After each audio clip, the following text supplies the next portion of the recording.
ওমানে বাংলাদেশ সোশ্যাল ক্লাবের অনুমোদিত বৃহত্তর চট্টগ্রাম উইংসের আহ্বায়ক কমিটির অভিষেক অনুষ্ঠানের আয়োজন করা হয়েছে। বিস্তারিত থাকছে ওমান থেকে মোহাম্মদ রাশিদের প্রতিবেদনে। অভিষেক অনুষ্ঠানে সভাপতিত্ব করেন চট্টগ্রাম উইংসের আহ্বায়ক নূর মোহাম্মদ। এতে প্রধান অতিথি হিসেবে উপস্থিত ছিলেন সোশ্যাল ক্লাবের চেয়ারম্যান সিরাজুল হক সিআইপি। সদস্য সচিব সেলিম পারভেজের পরিচালনায় অনুষ্ঠানের উদ্বোধন করেন ক্লাবের ভারপ্রাপ্ত চেয়ারম্যান সম্পাদক আনোয়ার হোসেন। চট্টগ্রামের ইতিহাস ঐতিহ্য তুলে ধরে স্বাগত বক্তব্য রাখেন যুগ্ম আহ্বায়ক দিদারুল আলম ইকবাল।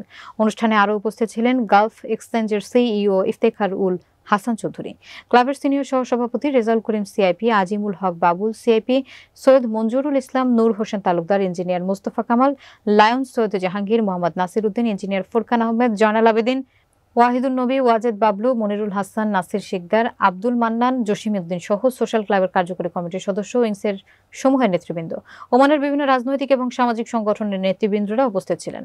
পরে চট্টগ্রামের ইতিহাস ঐতিহ্য তুলে ধরতে চট্টগ্রামবাসীর সার্বিক সহযোগিতা চেয়ে সমাপনী বক্তব্য রাখেন আহ্বায়ক নূর মোহাম্মদ।